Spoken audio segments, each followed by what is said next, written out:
Begini Romo, boleh kan saya bertanya sesuatu kepada Romo? Boleh, boleh. Kamu mau bertanya apa, Bimo?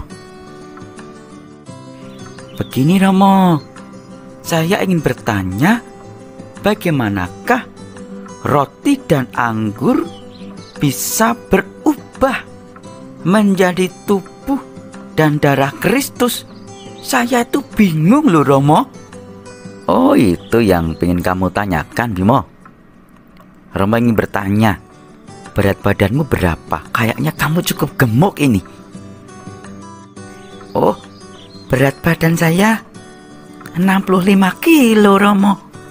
Nah, bagaimana kamu bisa gemuk? Makan, ya kan? Kamu tiap hari makan 3 kali. Coba ingat bagaimana makanan masuk ke tubuhmu, akhirnya kamu bisa menjadi gemuk. Artinya dinamika badanmu dapat mengubah makanan menjadi daging di dalam dirimu. Itu baru kamu Bimo. Apalagi kalau itu Tuhan Yesus.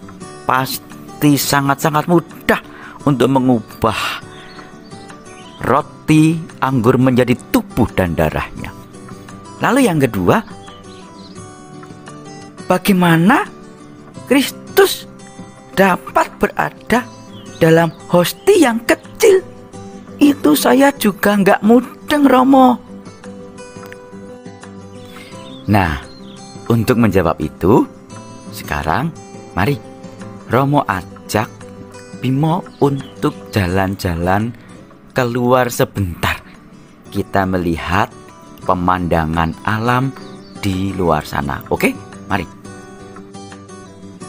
Nah, Bimo, kita sudah berada di luar. Lihat pemandangan di sekitar kita.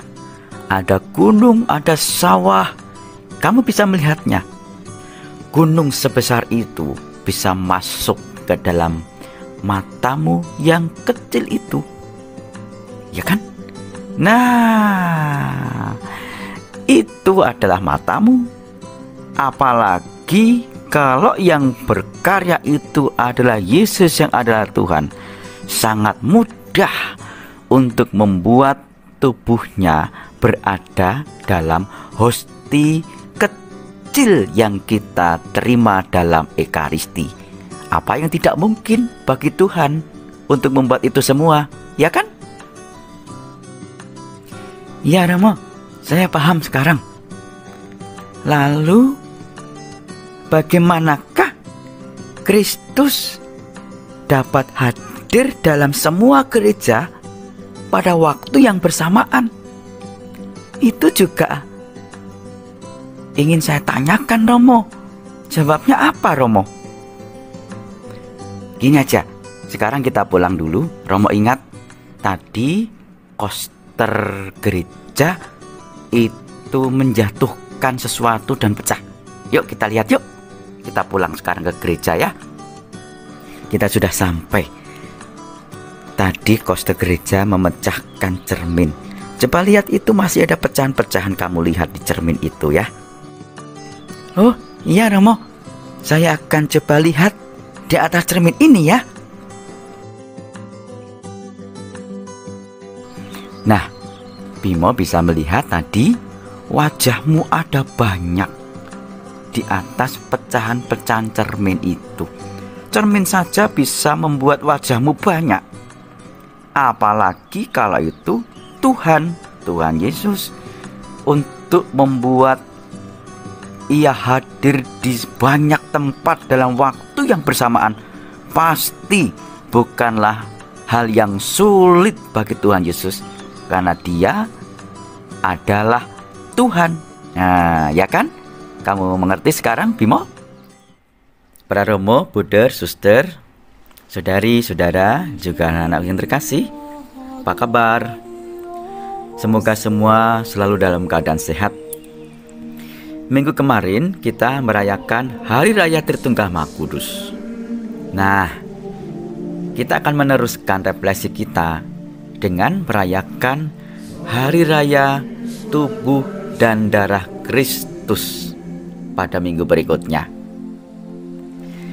Dahulu kala, hari raya ini dirayakan di Gereja Ritus Latin pada hari Kamis setelah hari Minggu Raya Trinitas untuk mengenangkan Ekaristi yang dilakukan oleh Yesus bersama para murid. Sekarang ini dalam kalendarium liturgi gereja dirayakan pada hari Minggu setelah Minggu Trinitas. Perayaan gereja ini dulu dirintis oleh Santa Juliana dari Mount Cornillon pada tahun 1230.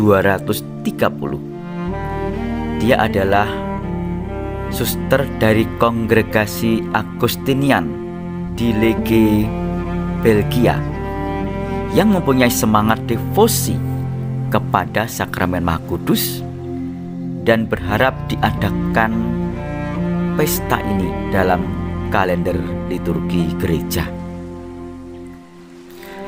Dalam sejarah gereja muncul banyak mukjizat Ekaristi yang meneguhkan kebenaran kehadiran Tuhan Yesus dalam perayaan Ekaristi. Ada yang tubuh komuni kudus menjadi daging, ada yang darah Kristus menjadi sungguh darah kelihatan, dan masih banyak lagi.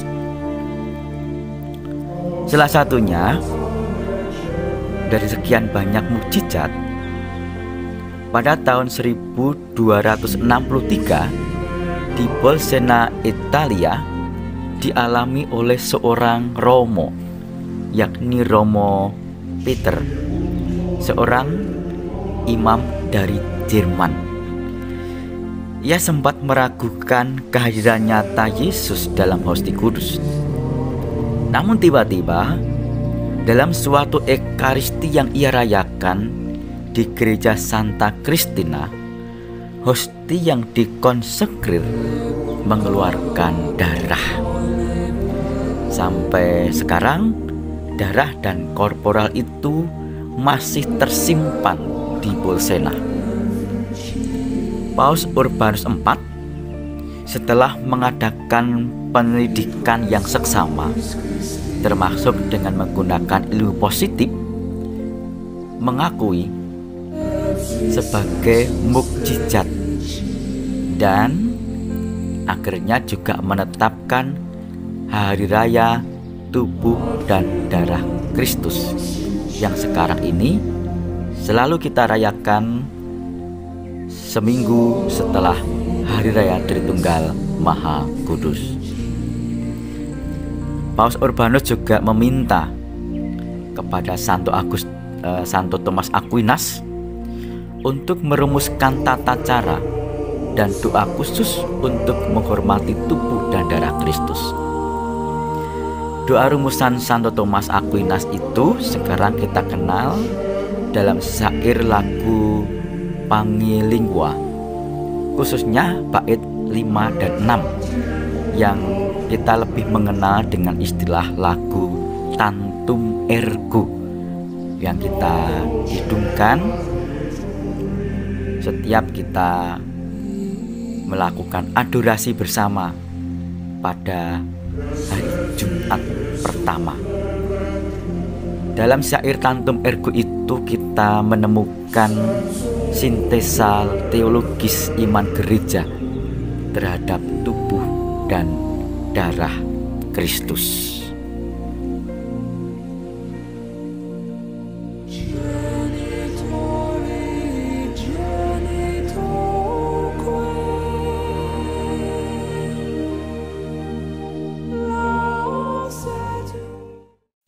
Para romo, brother, suster, saudari-saudara semua, pada Hari Raya Tubuh dan Darah Kristus menjadi tradisi anak-anak kita yang sudah mencapai usia cukup untuk menerima komuni suci yang pertama Berikut adalah anak-anak kita dari paroki Santo Ignatius Krapia yang sedang mempersiapkan diri dan sedang dalam kerinduan untuk dapat segera menerima tubuh Kristus untuk pertama kali. Kita doakan agar kerinduan mereka segera dapat terwujud. Tubuh Kristus,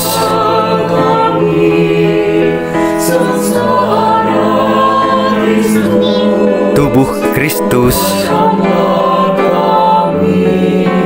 tubuh Kristus, tubuh Kristus,